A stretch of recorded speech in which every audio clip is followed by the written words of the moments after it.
खबर है इंदौर से ही राजा रघुवंशी हत्याकांड के मामले में अपडेट यह है कि तीनों आरोपियों को आज शिलांग लेकर पहुंचेगी पुलिस। शिलांग कोर्ट में पेश कर आरोपियों का रिमांड मांगा जा सकता है। आरोपी लोकेंद्र तोमर, शीलोम और बलबीर से पूछताछ की जाएगी। यानी अब टोटल इस मामले में 8 आरोपी हो गए हैं। राजा रघुवंशी हत्याकांड से जुड़ा हुआ एक बड़ा अपडेट यह है कि तीनों आरोपियों को आज कोर्ट में पेश किया जाएगा। आरोपी लोकेंद्र, शीलोम के साथ साथ बलबीर से पूछताछ की जाएगी। शिलांग लेकर पहुंचेगी पुलिस और शिलांग कोर्ट में इनकी पेशी की जाएगी। तीनों आरोपियों को आज शिलांग लेकर पुलिस पहुंचेगी। शिलांग कोर्ट में पेश कर आरोपियों की रिमांड मांगी जा सकती है। आरोपी लोकेंद्र तोमर जो कह रहा था कि वो सोनम को जानता तक नहीं है।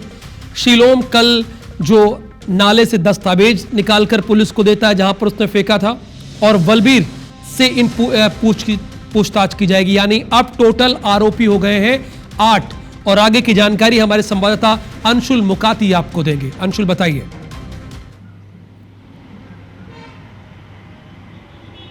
बिल्कुल राहुल, आज तीनों आरोपी जो हैं उन्हें शिलांग कोर्ट में पेश किया जाएगा। देर रात को ही शिलांग की एसआईटी की टीम जो है तीनों आरोपियों को यहां से लेकर के रवाना हुई थी और साथ में अपने वो सबूत भी लेके गए जो कि इस पूरे केस में सबसे अहम माने जा रहे हैं। जब पूरा घटनाक्रम शुरू हुआ था तब शिलांग पुलिस ने बताया था कि जो सोनम है वो इंदौर आके रुकी थी और देवास नाके के एक फ्लैट में वो कई दिनों तक रुकी। वहीं पर उसका सामान उसने छोड़ा था और उसके बाद वो वहाँ से गई थी। जब एसआईटी की टीम ने यहाँ पर अपनी 17 जून से जाँच शुरू की थी दोबारा से, तो उसमें लगातार ये चीज़ें निकल करके आ रही थी कि सोनम के इंदौर में होने के सबूत जो हैं वो इंदौर से ही मिलेंगे। और कल एसआईटी की टीम ने जब लगातार पूछताछ की, सुबह लोकेंद्र को इंदौर लाया गया और फिर तीनों आरोपियों को आमने सामने बिठाकर पूछताछ की, तो उसमें शीलोम जेम्स जो है उसने पिस्टल फेंकना कबूल किया और उसके बाद वो खुद पुलिस को उस स्थान पर लेकर पहुंचा, उस नाले में लेकर पहुंचा जहां पर उसने पिस्टल फेंकी थी। उसने एक सफ़ेद कलर की पन्नी में पूरी पिस्टल जो है वो लगा छुपा करके रखी थी और एक पत्थर उसमें रखा था ताकि वो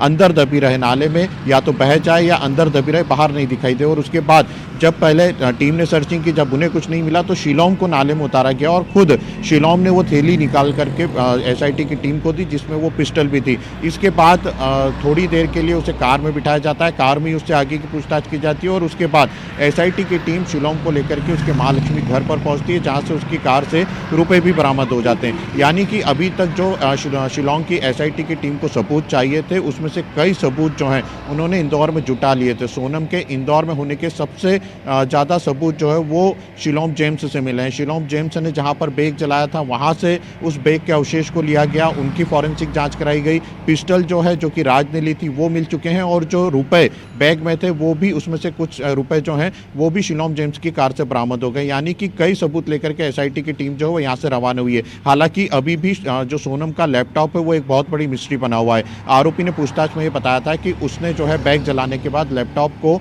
बाईपास पर एक जगह पर फेंक दिया था और उसके बाद जब वहां पर सर्चिंग की गई तो वो लैपटॉप नहीं मिला है। यानी कि इस पूरे मामले में सोनम से जुड़ा हुआ एक महत्वपूर्ण सबूत जो है वो लैपटॉप वो अभी भी गायब है और उसकी तलाश अभी भी शिलांग पुलिस के द्वारा की जा सकती है। और आज जब तीनों आरोपियों को कोर्ट में पेश किया जाएगा तो वहाँ पर ये सबूत भी रखे जाएंगे। इन सबूतों के आधार पर हो सकता है आरोपियों की रिमांड भी ली जाए और उनसे फिर वहाँ पर पूछताछ की जाए। और ये भी पूरी संभावना है कि वहाँ पर जो पहले से आरोपी मौजूद है जिसमें सोनम और राज भी हैं, उनसे भी आमना सामना इनका कराया जा सकता है। जब शीलोम जेम्स ने पुलिस पूछताछ हुई थी तब ये बताया था कि विशाल उससे आकर मिला था, विशाल ने उससे एग्रीमेंट किया था और उसके बाद विशाल ने ही उसे पेमेंट जो है 3 महीने का एडवांस दिया था। तो आज वहाँ पर इन आरोपियों का आमना सामना भी हो सकता है और इनकी पहचान भी कराई जा सकती है कि इन आरोपियों में से किसके द्वारा फ्लैट किराए पर लिया गया था, कौन फ्लैट पर आकर के रुका था, क्या ये तीनों आरोपी सोनम और राज को पहले से जानते थे या घटनाक्रम के बाद। बिल्कुल, ये तमाम वो सवाल है जिसके जवाब पुलिस इन आरोपियों से लेगी। Thank you so much Anshul इस पूरी जानकारी के लिए।